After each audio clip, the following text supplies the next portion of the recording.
Yo soy de Honduras. En el caso de Honduras se están diseñando y blindando 4 proyectos, a pesar de que el mecanismo regional abarca 5 municipios, pero en uno de ellos no se diseñará una obra estructural, sino que más bien se fortalecerá la gestión municipal, sobre todo orientada al recurso agua. Como les decía, son 4 proyectos en Honduras, pero yo me voy a enfocar en esta presentación en una obra en particular. Sin embargo, voy a estar comentando algunas cosas de las otras obras.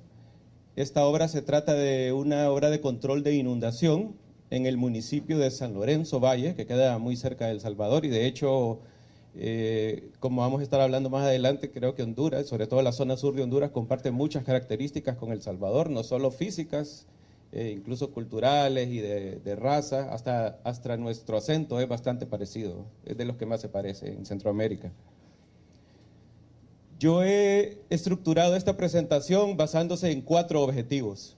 En primer lugar, vamos a hablar de las características generales del sitio donde está emplazado o donde estará emplazado el proyecto.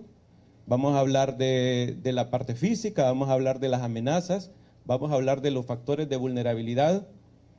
En segundo lugar, vamos a hablar acerca de los impactos, tanto presentes, que están ocurriendo o que han ocurrido históricamente, pero también de los impactos futuros, tanto por la variabilidad climática como por el cambio climático.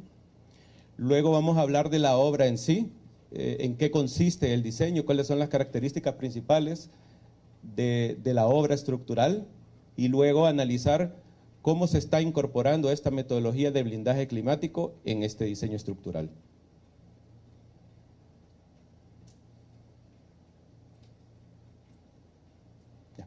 Bueno, como les decía, esta obra de San Lorenzo es una obra de control de inundación, es en una quebrada que pasa cerca de una comunidad, pero además hay 3 obras más.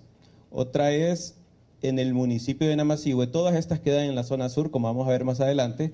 Esta de Namasihue es una obra de captación de agua en una microcuenca, en la parte alta de una microcuenca que se llama Quemamacho, y entonces vamos a blindar no solamente la captación en sí, sino que también todo el sistema de distribución de agua hacia el casco urbano. También en el municipio de Huascorán Valle, que es el que más cerca se encuentra de El Salvador, también es una obra de captación y de abastecimiento de agua, pero es tomado directamente del río Huascorán. O sea, ya no es en una microcuenca, no es una obra toma, sino que del río Huascorán. Y además incluye el análisis de algunos pozos donde la comunidad se abastece también. Y por último, el municipio de Marcovia, que lo mencionaba Luis Diego anteriormente, es la obra más complicada, tanto en la problemática como en la obra que se está proponiendo, porque las inundaciones tienen una magnitud muy grande y la obra o cualquier obra que se quisiera diseñar para mitigar los efectos de estas inundaciones tendrían un precio bastante alto.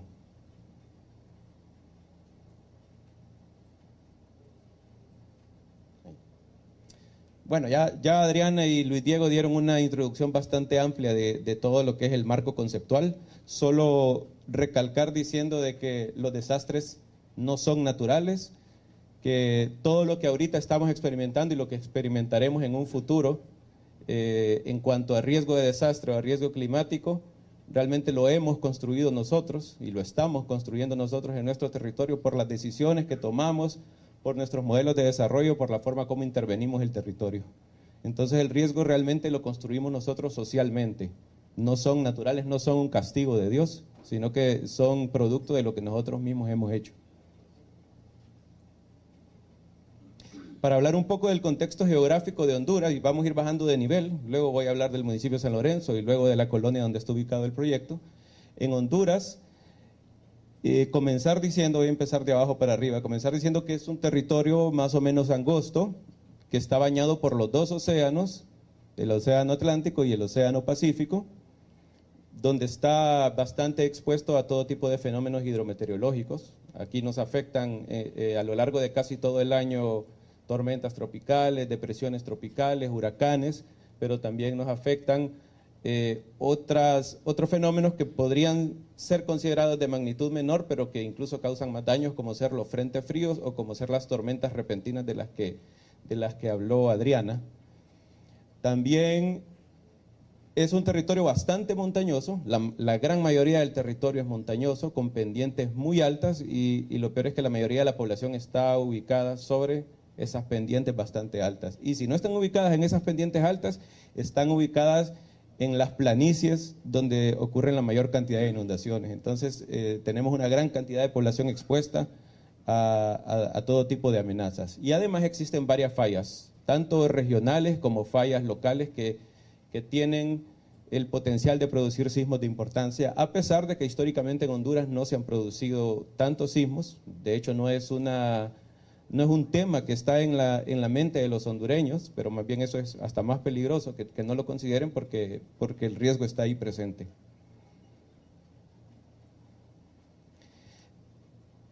El ICAP y CEPREDENAC firmaron un convenio con la AMON, que es el homónimo de Comures, que es la Asociación de Municipios de Honduras, y esta a su vez propuso que este proyecto se realizara en ciertos municipios que están en la zona sur de Honduras, específicamente en una mancomunidad que se llama la NASMAR, y esta mancomunidad está compuesta por estos municipios, y estos son los 5 municipios que yo les decía donde se está ejecutando el proyecto: Huascorán, Nacaome, Marcovia, San Lorenzo y Namasihue. Y del proyecto que yo más les voy a estar hablando es de este de aquí en amarillo, de San Lorenzo. Todos estos municipios comparten ciertas características. En primer lugar, son los municipios posiblemente donde mayores temperaturas se registran en todo el territorio de Honduras. Muy poca cantidad de precipitaciones o de lluvia, pero también toda la vertiente del Pacífico de Honduras presenta ríos o quebradas con recorridos cortos, y esto hace que, en conjunto con otro tipo de factores de vulnerabilidad, como por ejemplo la de alta degradación de las cuencas, arrastre mucho sedimento, y estos recorridos cortos producen inundaciones repentinas, sobre todo cuando ocurren esas tormentas que están espacializadas en muy poco tiempo, pero con gran cantidad de lluvia. Tiene costas en el Océano Pacífico, todos estos municipios, a excepción de, bueno, Namasihue también tiene unas costas por aquí. La mayor cantidad de la población de la zona sur, sobre todo estos municipios, está ubicada cerca de ríos o en las costas del Océano Pacífico. Tiene una economía bastante vulnerable, podríamos decirlo. Depende casi exclusivamente de la agricultura y de la ganadería de subsistencia. Muy poca industria y muy poco desarrollo económico. Es posiblemente, junto con algunos municipios del occidente de Honduras, los que tienen un menor índice de desarrollo humano y de necesidades básicas insatisfechas de Honduras. Ya cuando bajamos un poco más la escala y nos vamos al municipio de San Lorenzo, también tenemos un municipio con altas temperaturas y con poca cantidad de lluvia. Tenemos a la mayor cantidad de la población urbana ubicada o en estos esteros, y lo malo es que esta población está creciendo. Entonces ese crecimiento hacia los esteros significa que están cortando mangle y están rellenando sobre terreno terreno costero, y están, bueno, no quisiera pensarlo, pero me parece que están generando nuevos escenarios de riesgo para futuro que todavía, al menos en San Lorenzo, no se han materializado. Sí en otros municipios del sur, pero en San Lorenzo no, que son el efecto de las marejadas, por ejemplo, la elevación del mar, o están contaminando demasiado los esteros. Pero también tiene algunas cosas positivas o potenciales positivas, como ser el desarrollo turístico, ya que tiene costa y tiene mucho bosque de mangle por ahí cerca, tiene mucho potencial para desarrollo turístico. También está ubicado sobre la carretera panamericana y está a pocos kilómetros tanto de Choluteca, que es la ciudad más grande del sur, y no está tan lejos tampoco de Tegucigalpa, que es la capital de Honduras. Y además cuenta con un puerto internacional, utilizado bastante para comercio.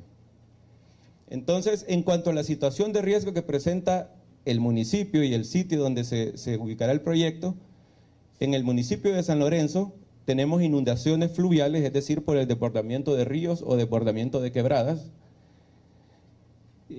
dado sobre todo, bueno, por muchos factores de vulnerabilidad, sobre todo por una gran cantidad de población expuesta que está viviendo o muy cerca o sobre los cauces de las quebradas y ríos. Pero además de las inundaciones fluviales tenemos muchos escenarios de inundaciones pluviales. Y en Honduras este es un escenario que está creciendo bastante. Yo imagino que en la mayoría de las zonas urbanas de Centroamérica es un escenario que se está dando bastante. Cada vez no son tanto las inundaciones por desbordamientos de ríos o quebradas, sino que es por el mal estado de los drenajes o por la falta de los drenajes en las zonas urbanas. Pero no solamente por el mal estado, sino porque estas tormentas repentinas que están siendo provocadas por ejemplo, por el fenómeno del Niño o por el cambio climático, por la misma variabilidad climática, nuestras estructuras de drenaje en nuestros centros urbanos no están diseñadas para esa cantidad de lluvia tan grande que cae en tan poco periodo de tiempo. Entonces, son escenarios que están creciendo en intensidad, pero sobre todo en recurrencia, las inundaciones pluviales. También se están dando muchos movimientos de ladera, en San Lorenzo no es la excepción, hay muchos movimientos de ladera, sobre todo materializados en deslizamientos y en derrumbes que se dan en laderas altas, en laderas donde hay pendientes bastante pronunciadas y donde hay una gran concentración de población urbana. También en toda la zona sur, y aquí, bueno, Rocío va a hablar un poco más de eso, pero la amenaza de las marejadas, por ejemplo, esos fenómenos de mar de fondo, de la elevación costera, también es una amenaza que está creciendo en intensidad, que provoca la erosión costera año tras año, que provoca la intrusión salina, el agua salina que inunda los ecosistemas de manglar, por ejemplo, todo tipo de ecosistemas salobres, pero también inunda los acuíferos productivos de agua dulce, que es donde una gran cantidad de la población se abastece para dotación o para riego.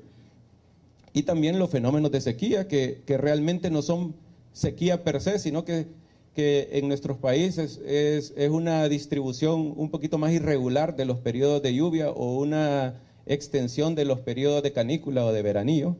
Entonces, pues tenemos nuestros agricultores que están acostumbrados a que casi siempre en los primeros días de mayo van a caer las primeras lluvias y ya están listos para sembrar, y por ejemplo los últimos 2 años estas primeras lluvias comenzaron casi hasta junio, entonces mucha gente perdió esa siembra de primera, pero lo peor es que también en la siembra de segunda, cuando querían recuperar sus productos, la canícula que debió haber terminado a mediados de agosto, al menos en Honduras, yo creo que en Salvador fue parecido, fue terminando casi a finales de septiembre, entonces también muchos perdieron gran parte de la siembra de segunda. Entonces, esta sequía que provoca reducción de los caudales de los ríos, provoca reducción de la humedad del suelo, por ejemplo, pérdidas en la productividad de las cosechas, también está afectando. Y además de las amenazas naturales o socionaturales, hay muchas amenazas antrópicas que están haciendo más grave la situación natural, por ejemplo, como la contaminación de los acuíferos productivos o de las fuentes de agua, los incendios forestales, las talas de todo tipo de bosque seco y bosque de mangle, entre otros. Ya en la colonia Morazán, que es donde está ubicado el proyecto, la principal amenaza es la inundación por el desbordamiento de la quebrada La Cuerera, que es esta mancha en azul que se ve. Presenta algunas características bien interesantes en este sitio. En primer lugar, que el Hospital Regional del Sur se llama, que está aquí en San Lorenzo, es esta mancha verde. Este hospital no solo da atención al municipio de San Lorenzo, sino que da atención a más de 10 municipios, creo que son como 12 municipios, de toda la región norte del departamento de Choluteca y Valle y algunos municipios de la región sur del departamento de Francisco Morazán. Este hospital no solo se encuentra ubicado muy cerca de la quebrada, sino que la laguna de oxidación, que es este cuadrado rojo que ustedes ven acá, se encuentra prácticamente sobre el cauce de la quebrada. Y entonces hay una tubería donde descargan las aguas residuales hacia esta laguna de oxidación. Ya vamos a explicar un poquito más adelante qué es lo que pasa. Pero además de este hospital, hay una escuela, que es este techo rojo un poco grande que se ve acá, que también descarga aguas sobre la quebrada, que también se inunda, y hay una gran cantidad de casas que están ubicadas aquí sobre el cauce de la quebrada. Eso es lo que está sucediendo actualmente, pero también actualmente hay unos procesos de asentamientos humanos formales, pero también no formales, al otro lado de acá, y se están dando, yo creo que sin tomar en cuenta los parámetros. Por ejemplo, las cotas máximas de crecida de esta quebrada, que ya el municipio los tiene, la municipalidad los tiene. Entonces, puede también crear otros escenarios de riesgo. Entonces, solo quiero ver si aquí... Bueno, lo voy a explicar acá. Cuando esta quebrada se desborda acá, inunda esta laguna de oxidación, entonces el agua, tanto el agua de la quebrada como el agua contaminada de la laguna de oxidación se regresa hasta el hospital y entonces crea una especie de pantano de aguas negras y aguas residuales ya en el predio del hospital donde atienden a los enfermos. Entonces, creando condiciones de insalubridad grandísimas. Y lo mismo pasa con esta escuela, que también tiene una tubería que va a dar hasta acá. Entonces, cuando la quebrada se desborda, todo el agua se regresa por el tubo e inunda a la escuela. Entonces, muchas veces han perdido hasta más de una semana de clases por la inundación. Además de que inunda todas estas casas que están aquí. Pero además, pudimos ver cuando fuimos a hacer la visita que hay varias casas ubicadas acá. Entonces, cuando esta laguna de oxidación se desborda, también inunda todo esto y todo esto se forma como un pequeño humedal, pero humedal de aguas negras o aguas residuales. Entonces, ¿por qué sucede eso? Y justamente en ese punto, ¿por qué sucede eso? Hay varios factores. En primer lugar, pues este cauce se encuentra bastante asolvado. En primer lugar, toda la cuenca media y la cuenca alta de esa quebrada está bastante deforestada, y eso hace que cada vez que llueve hay un gran aporte de sedimento hacia el cauce de la quebrada y se va todo a acumular en esta parte de acá, que es una de las partes más bajas. En algunos lugares hay casi hasta 1,5 metros, ya casi llegando hasta 2 metros de sedimento. También este cauce, sobre todo en este punto, se encuentra muy lleno de basura y es uno de los lugares donde la gente va a tirar desperdicios de construcción, por ejemplo. Y entonces, además del sedimento que viene de la parte alta y media de la cuenca, también gran cantidad de basura y desechos de construcción. Se ha construido una caja puente, que de hecho se ha construido varias veces, como 3 veces, y cada vez la construyen peor, en lugar de mejorarla. Entonces esta caja puente está muy baja, pero también las columnas están bastante pegadas. Entonces han reducido bastante el área hidráulica. Entonces se forma un dique por aquí, haciendo que todo esto se venga a desbordar por acá y también se regrese por acá. Otra cosa es que existen varias viviendas, como les decía, sobre el cauce, que también están reduciendo el área hidráulica. Y estas inundaciones han ocurrido generalmente en 2 momentos. En un primer momento, durante tormentas repentinas de gran intensidad, que se dan en periodos cortos de tiempo, pero con gran magnitud, pero también ha ocurrido durante la época lluviosa, en algunos eventos extremos, como ser algunas tormentas tropicales o huracanes. Además de la amenaza, que es la inundación, vamos a hablar un poco de cuáles son los factores de vulnerabilidad que están ahí en la zona. Ya hablamos de algunos. Por ejemplo, esta quebrada viene por acá, hace una curva y luego vuelve a hacer otra curva por acá. Entonces, les decía que aquí hay algunos procesos de urbanización por estos lados de acá. Esta foto es un poco vieja, ya hay más casas de las que están ahí. Entonces, el problema de solo ver la amenaza en este punto y olvidarnos de esto es que podemos evitar que el hospital se inunde acá, pero entonces vamos a crearle un problema a la gente que vive por acá si no tomamos en cuenta lo otro. Otro es que, bueno, el hospital está muy cerca de la quebrada, así como muchas viviendas, y la caja puente que está construida no con los requerimientos necesarios.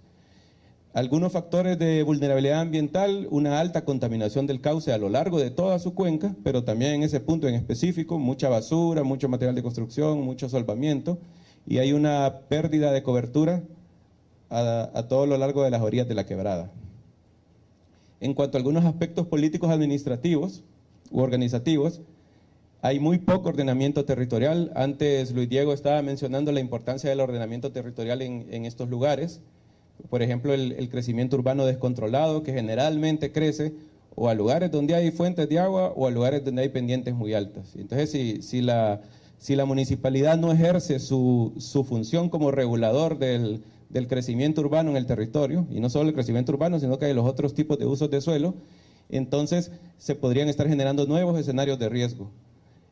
Ya el municipio de San Lorenzo cuenta con varios instrumentos de planificación, cuenta con un plan de ordenamiento territorial, con un plan de desarrollo, con un plan de gestión de riesgo y con un plan de emergencia municipal, pero se ve que la aplicación de estos instrumentos no es la adecuada. O sea, a pesar de tener, por ejemplo, bien definidas las cotas de inundación, se ve que siempre hay gente que se va a asentar cerca de las quebradas o cerca de los esteros, por ejemplo, ya teniendo los suficientes elementos la municipalidad para poder ejercer control sobre cómo va creciendo la ciudad.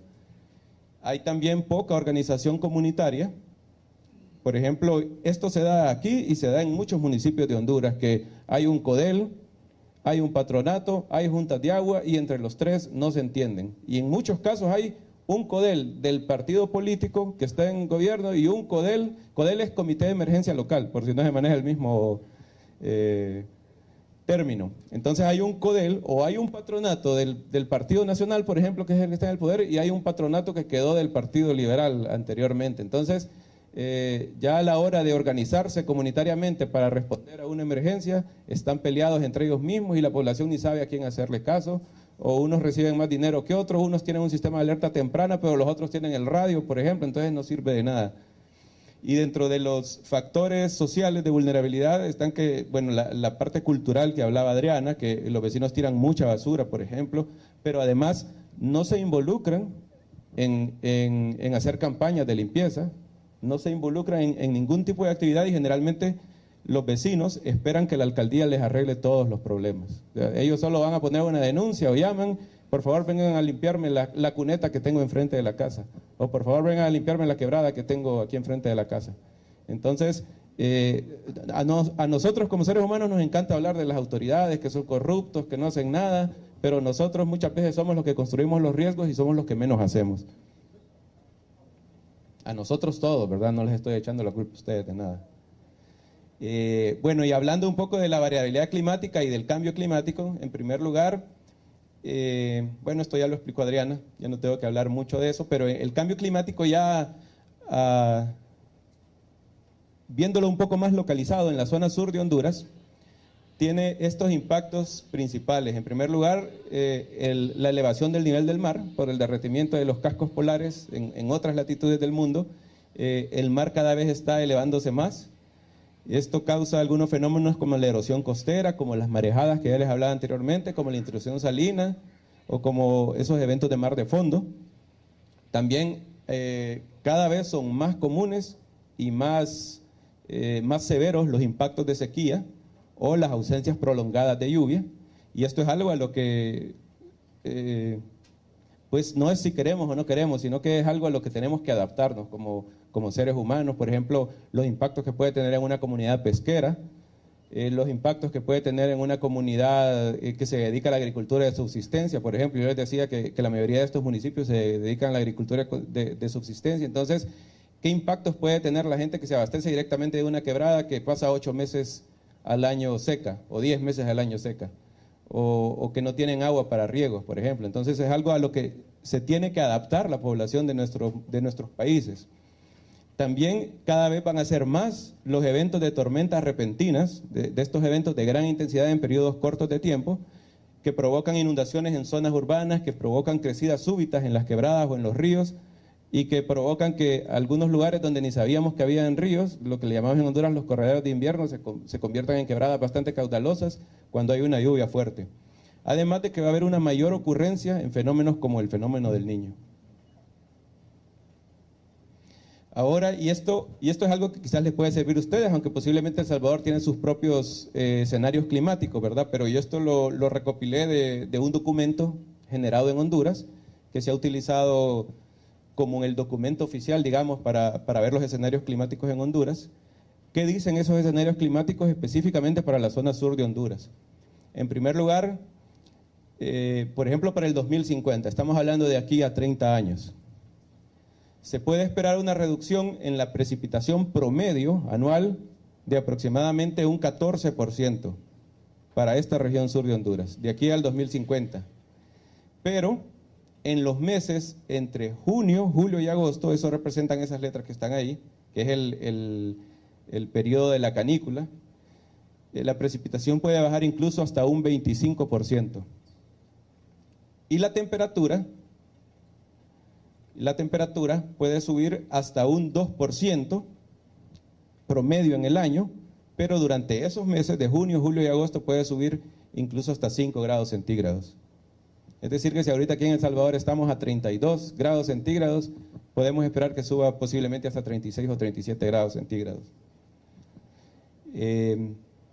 Para el 2090, o sea, de aquí a 70 años, se puede esperar una reducción de las precipitaciones promedio ahí alrededor del 30% anual. Eso significa que en Honduras, en esta zona sur, llueve aproximadamente 1.900 milímetros al año. Y un 30% significaría que bajaría más o menos a 1.300 milímetros al año. Pero en estos meses del veranillo de la canícula, entre junio, julio y agosto, como bien les dijo Adriana, existen varios tipos de escenarios, desde optimistas a pesimistas. Los escenarios más pesimistas indican que puede disminuir hasta un 80% las precipitaciones. Es decir, que de esos 1.900 milímetros al año, podemos llegar a tener en algunos momentos del año hasta 380, bueno, milímetros al año promedio, ¿verdad?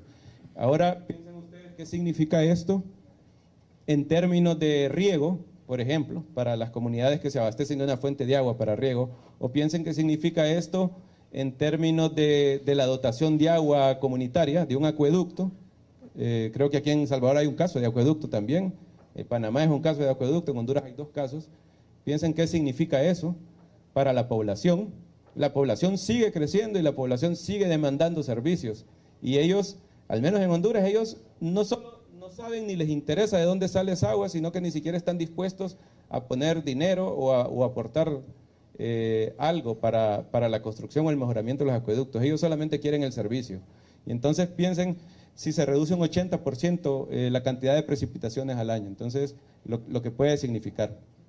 Pero además la temperatura puede subir hasta 4.3 grados centígrados y en esos meses entre junio, julio y agosto puede subir hasta 5 grados centígrados.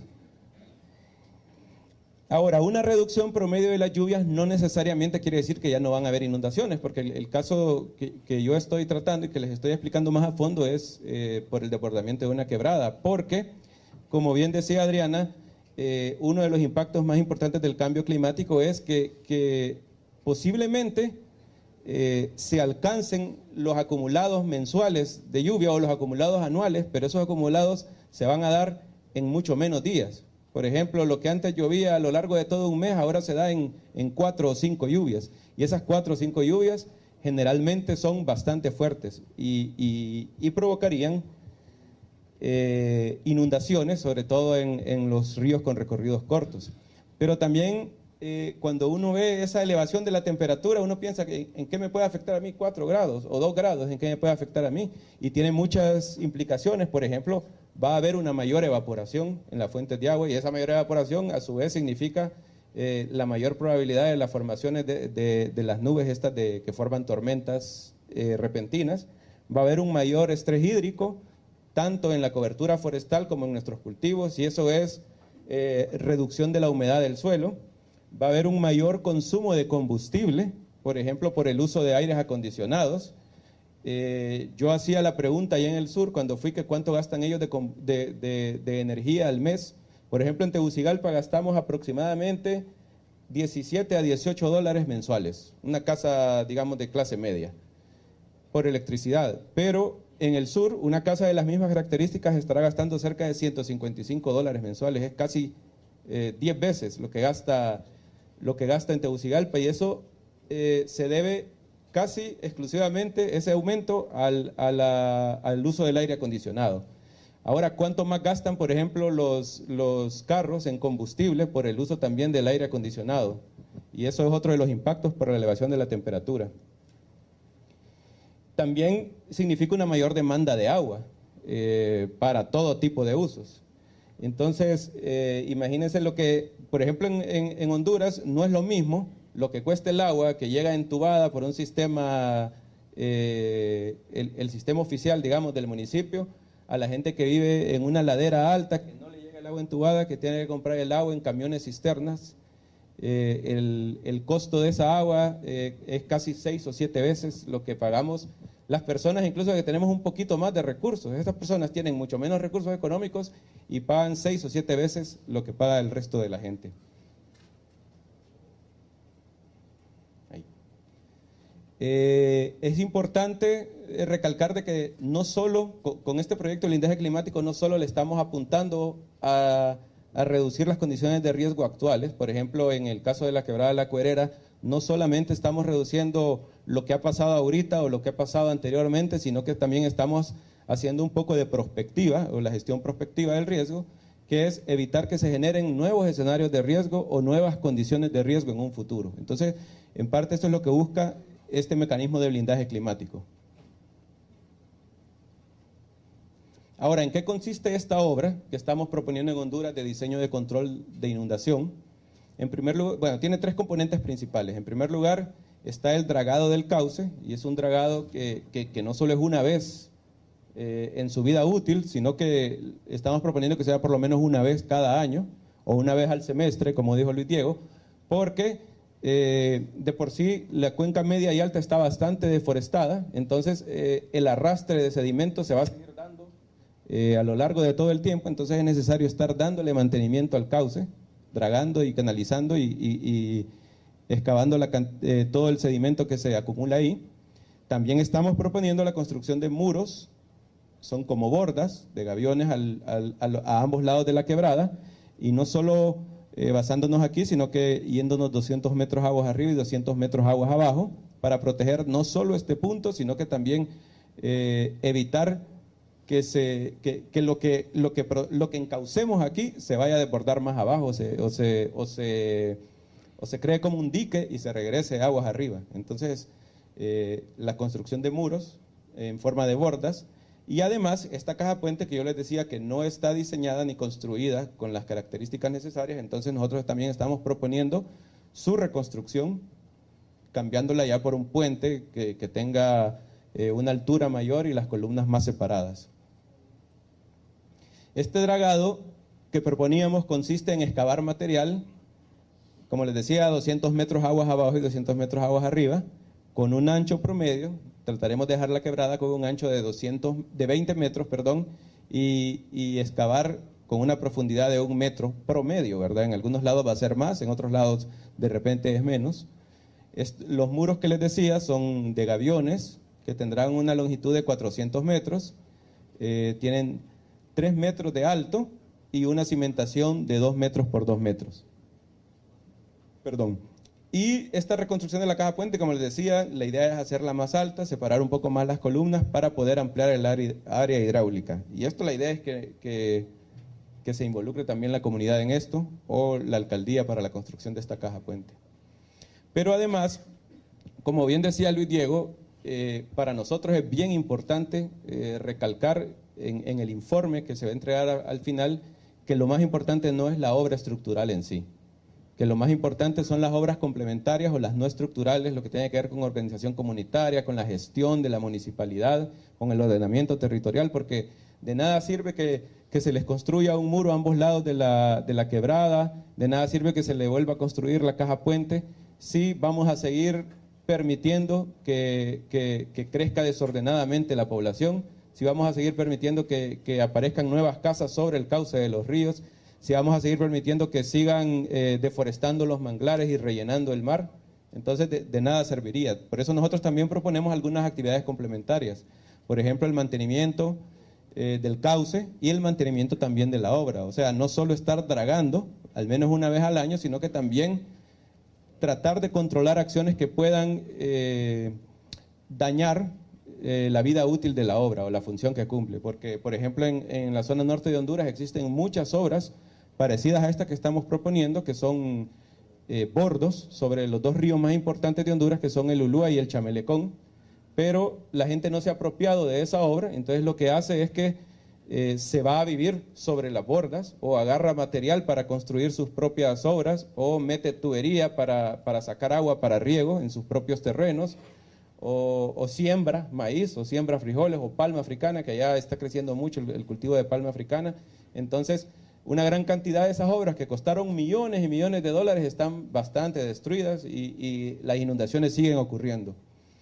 También proponemos las jornadas de limpieza, pero estamos proponiendo que se involucren los vecinos, los alumnos de la escuela que están afectados y otros pobladores. Y es importante también el ordenamiento territorial para controlar las nuevas construcciones que puedan existir, tanto sobre el cauce como en la llanura de inundación. Es importante la emisión de ordenanzas. Esto para nosotros es un componente fundamental en las actividades complementarias, las no estructurales sobre todo, en algunas actividades como por ejemplo la reforestación de la parte media y alta de la cuenca, la reforestación de las riberas de la quebrada, la declaración de zonas inhabitables o zonas de riesgo. Por ejemplo, si ya tenemos bien definida la llanura de inundación al lado de la quebrada o del río, entonces decir, bueno, aquí se permiten ciertas actividades y hay ciertas actividades que están prohibidas completamente. Y con base a los instrumentos de planificación que ya tiene el municipio, se puede establecer un correcto ordenamiento territorial y se pueden emitir algunas ordenanzas para fortalecerlo. Y la reforestación, como les decía anteriormente. Ahora, ¿cómo estamos incorporando esta metodología de blindaje climático en el diseño de la obra?